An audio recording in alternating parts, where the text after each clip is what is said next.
Bakwethu siyadibana njalo kuviki lalamhlanje, kuviki elitsha. Sikhangela incwadi kaDanyeli. Lamhlanje siza kukhangela indikimba loba izihloko loba inkulumo ezisencwadini, izifundo encwadini kaDanyeli. Ngihamba labafundisi bamabili, umfundisi OB Mpofu lo mfundisi uCK Mpofu, mina ngumfundisi uEsindlovu. Siza kukhangela ke izihloko lezi bafundisi. Samkeleni kulolu hlelo lamhlanje ngamafitshane. Siyabonga mfundisi, salibonani balaleli. Siyalamukela njalo kuhlelo lwethu lwamaviki wonke BuzaIbhayibhili likuphendule, okhulumayo ngumfundisi uMpofu CK. Salibonani balaleli, siyadibana njalo lapho sifunda khona ilizwi likaNkulunkulu, iBhayibhili. Sengathi uThixo angasenzela umusa sizwisise lokhu uThixo akujongileyo. Umfundisi uOB Mpofu, siyabonga. Siyabonga abafundisi. Incwadi kaDanyeli iqukethe inkulumo bani, izifundo bani ngamafitshane nxa lingayisonga igoqe. Kuyini esikukhangeleyo sibile singathi indikimba yencwadi kaDanyeli? CK. Siyabonga mfundisi. Into esingayikhangela lapha emunyethwe incwadi kaDanyeli ukwahlulela, ijudgment. Ngisafunda lapha kuDanyeli isahluko sakuqala, amavesi amabili akuqala, ivesi lakuqala lelesibili. Ithona ke ngomnyaka wesithathu wokubusa kukaJehoyakhimi inkosi yakoJuda, uNebukadneza inkosi yaseBhabhilona wafika eJerusalema walivimbezela. Inkosi uNkulunkulu yanikela uJehoyakhimi inkosi yakoJuda esandleni sakhe. Yanikela uJehoyakhimi esandleni sakhe lengxenye yezitsha zendlu kaNkulunkulu. uNebukadneza wazisa elizweni laseShinari endlini kaNkulunkulu wakhe, wazibeka endlini yenotho. Ngamanye amazwi uzananzelela ukuthi isizwe sakwa-Israyeli esasihlala eJerusalema kwakuyisizwe esikhethiweyo. uNkulunkulu wakhuluma kubo ukuthi bamlalele, bazahlala beyisizwe sakhe nxa bemlalela. Kodwa ngokungalaleli ke uNkulunkulu ukhetha uNebukadneza lesizwe seBhabhilona ukubana ke kube luswazi lokutshengisa ukuthi kabaphenduke. uNebukadneza yena ngokwakhe kazange ahambe wayavimbezela iJerusalema okwakuqala wahle walicitha. Wahamba amahlandla aze abamathathu. So ke le nxa sifunda kuDanyeli isahluko sakuqala ngu1 lapha luhambo lwakuqala. Lapho afika khona avimbezela, wathumba, wathatha oDanyeli, Hananiya, Mishayeli laboAzariya. Waphinda futhi waphenduka okwesibili, waphinda futhi waphenduka okwesithathu, kulapho afika khona ngokwesithathu acitha khona iJerusalema. So ke encwadini kaDanyeli lapha uNkulunkulu uyasivezela ukuthi engakasijesisi okweqiniso okwempela uyaqala asinike izixwayiso, asinike iwarning, ngoba uNkulunkulu olomusa, olesihawu, olozwelo. Kodwa ke singala njengobana ke isizwe sakwa-Israyeli sala, ekucineni uNkulunkulu uyasehlulela ngokusijezisa. So ngeyindlela ikwahlulela. Ikwahlulela lokho ngoba lapha kuqala kube lethuba lomusa. Yebo. uNkulunkulu abe senza khona okwakukhulumile elizwini lakhe. Bengicabanga abalaleli uzubancedise nxa ungabaphinde ubanike uDanyeli 7 la nxa ungazange uyikhulume kangako. Kodwa utsho ukuthi bangakufunda la ngaphi khona. Kulungile, uzayithatha uMpofu. uMpofu ngiyithatha. Ngiyithatha. Ngigcizelela laphana ngisukela kumfundisi uCK. Sike sathinta lapha ngoJesu encwadini kaDanyeli. Nxa sisithi incwadi kaDanyeli ikhuluma ngokwahlulelwa, asikasuki futhi kuJesu. Kunjani? Ngoba umbuzo khona ukuthi kathi umahluleli wakhona ngubani? Antu uyayibona indaba. So lapha sesibona uDanyeli sesichaya egcekeni manje ukuthi oyahlulelayo ngubani. Ungafunda uDanyeli ngu7 ivesi ngu10 usiya ku13 iyakhuluma laphana mhlawumbe yekela ngiyifunde lapha, ngizafunda uvesi ngu10 kuqala ukuze sibone kuyenzakalani. Ithi yona ilangabi lomlilo lavela waphuma phambi kwakhe, izinkulungwane zezinkulungwane zimkhonza, nezinkulungwane eziyishumi zezinkulungwane zazimi ngaphambi kwakhe. Kwahlala ukwahlulela, izincwadi zavulwa.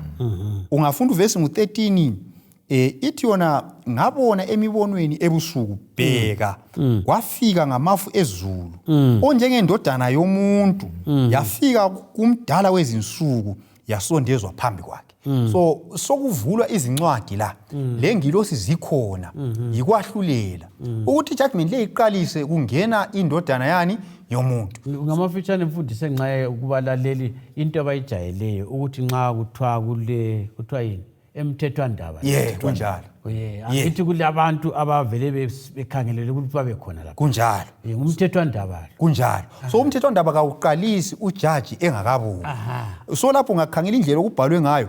So umdalo wezinsuku sehlezi lengilosi sezihlezi. uDaniel abeseboniswa kungena indodana yomuntu. Nxa indodana yomuntu ingena into zonke sezinjani seziqalisa ukwahlulela sokunjani sokuqalisa. Nxa wakwangena khona phana anti nxa engena kuyasukunywa kunjalo. So lapha sibona uJesu esahlulela. Ungakhangela kuzahluko nje zonke uzabona ukwahlulela even kuDaniel chapter ukhulume ngochapter 1 kuDaniel chapter 2 sibona kulokwahlulela uJesu uzakwahlulela imibuso yonke yomhlaba.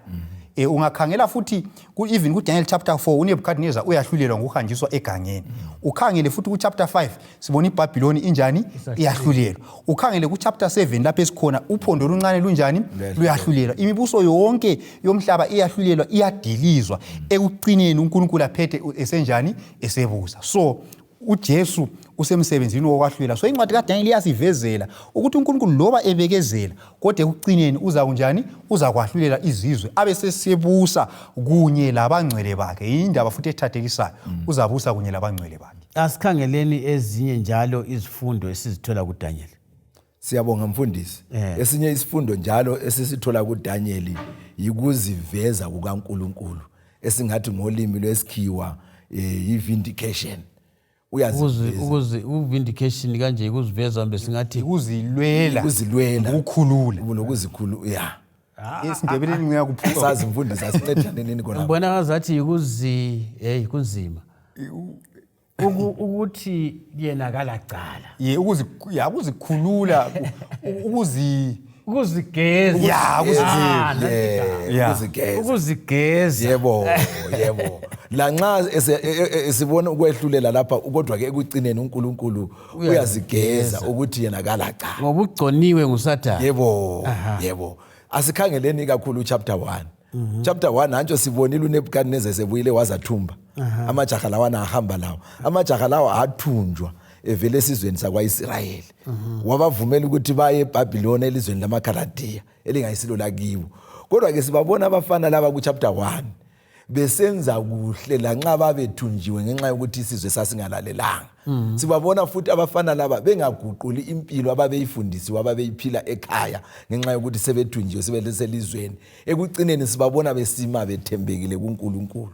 So uNkulunkulu lapha uyazigeza ukuthi kwesinye isikhathi angaze avumele ukuthi umumo izehlakalo zisehlele thina singathembeka uyamalathi futhi. Ngoba kuchapter 1 amajaha lawa ethunjiwe wamalawo bafika baphiwa ukudla kwathiwa dlanini lokudla bathi hayi lokhu kuyasingcolisa thina siphenene esikujayeleyo.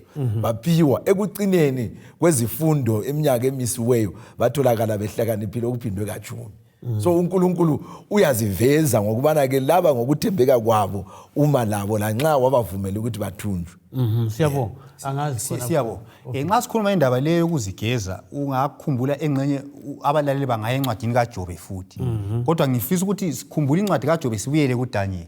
uSathane wayebeka uNkulunkulu icala ukuthi wena uNkulunkulu uyathenga abantu nxa ufuna abakuthande. So uNkulunkulu lapho uyazigeza esebenzisa amajaha lawo.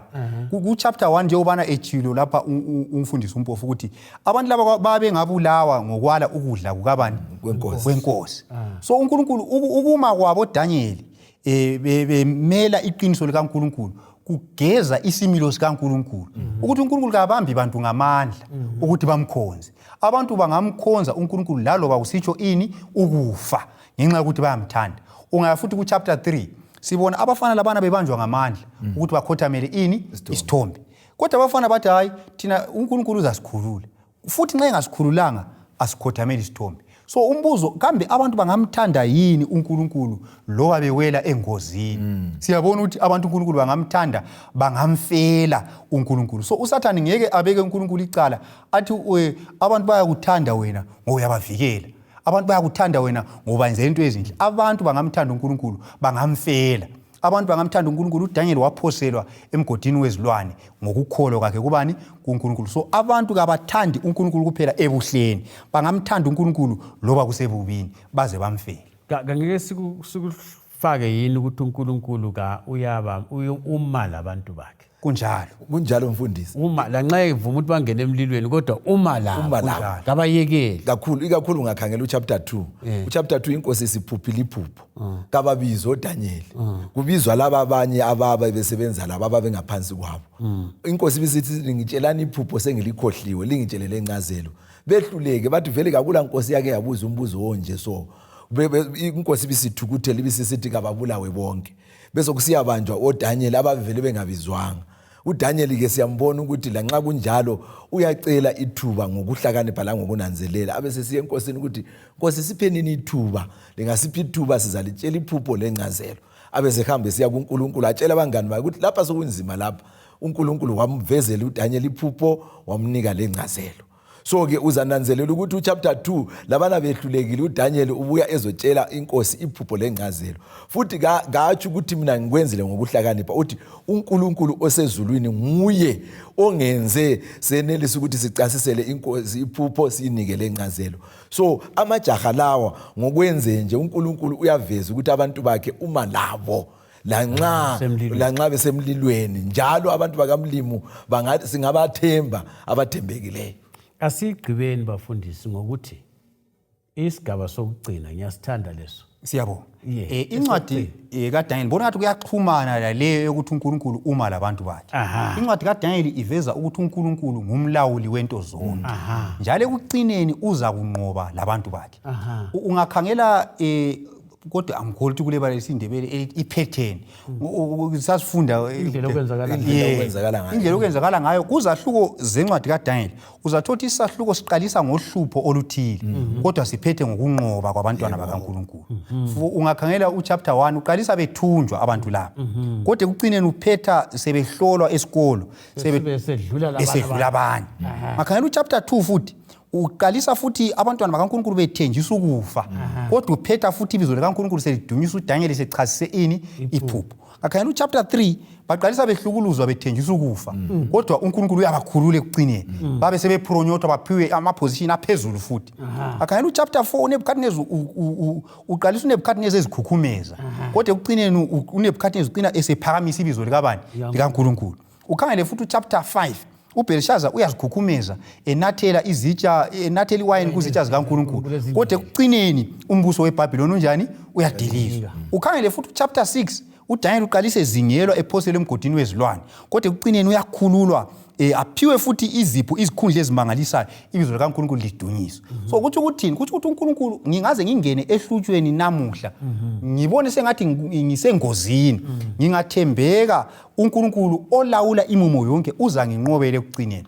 Ungakhangela ke izahluko zesiprofeti usukela ku chapter 7 lakho sibona kuqala izilo zibusa kuze kube uphondo oluncane oluthuka uNkulunkulu kodwa ekucineni twa uphondo oluncane lwanjani lwahlulelwa lwanqotshwa umbuso waphiwa abangcwele bophezulu konke. Ungahamba uyephutsha nxa sokuphutsha iziprofeti zonke ku chapter 12 kuthiwa uMikhayeli uza kusukuma anqobe labantu bakakhulu labantu bakhe ngisho labafiliyo babe sebevuswa. So kutshengisa ukuthi even ekucineni kwakho konke uNkulunkulu uza kunqoba labantu bakhe. Ngaze kube izilo zihlukuluza abangcwele kodwa uNkulunkulu nguye obambe umhlaba ngezandla zakhe. Abangcwele bakhe kumele bathembeke ngoba ekuphetheni bazanqoba kunye loNkulunkulu. Ngamafitshane CK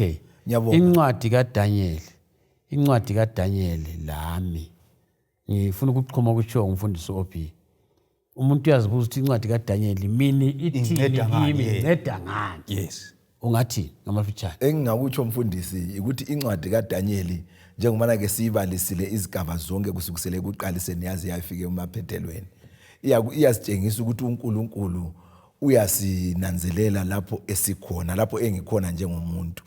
Unjalo mina ngingathembeka yena uNkulunkulu uza kuma lami anginike ukunqoba. Kungakhathalekile ukuthi ngidlula phakathi kweziphithiphithi lobunzima obunjani. Even lo mhlaba wona lo esikuwo sihlukuluzayo ekucineni uNkulunkulu uza kuma lathi sonke asinqobele. Siyabonga. Usendaweni yakhe akasukanga uloko esendaweni yakhe. Ngenye indlela okubhalwe la kubhalelwe thi kunjalo. singathi kwaphelela khona ngani. Yebo, uyangikhumbuza umpostoli Paul uthi lokhu kwabehlela encwadini yabaseKorinte ukuze kube yisibonelo kithi osokufike kithi kuphela kwesikhathi. Engxenye namuhla umuntu uthi ngiphakathi kohlupho angikwazi lokuthi ngiyaphuma njani. Khathi uNkulunkulu ungaphi?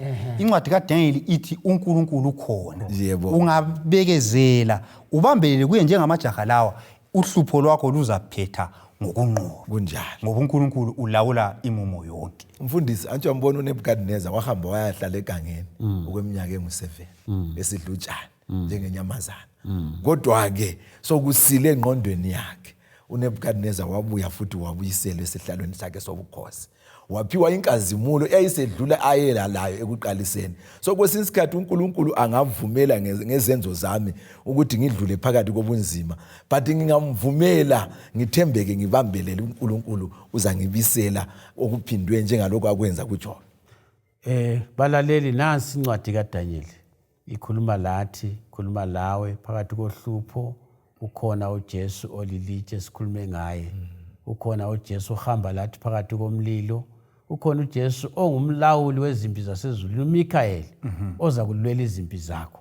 Sithanda themba ubana incwadi kaDaniel uzayifunda uyikholise ikuphathise empilweni ukuthi umbone uJesu ube mazi, umthande, umkhonze ngensuku zonke. Asidibane njalo kuvike lilandelayo elizayo sixoxa ngale incwadi emangalisa, incwadi kaDaniel. Yebo kambe zihamba zozibili lekaSambulo. Kasihlanganeni endaweni efananayo ngesikhathi esifananayo. Inkosi ibe lani, inkosi libusise, size siphinde sihlangane njalo. Siyabonga.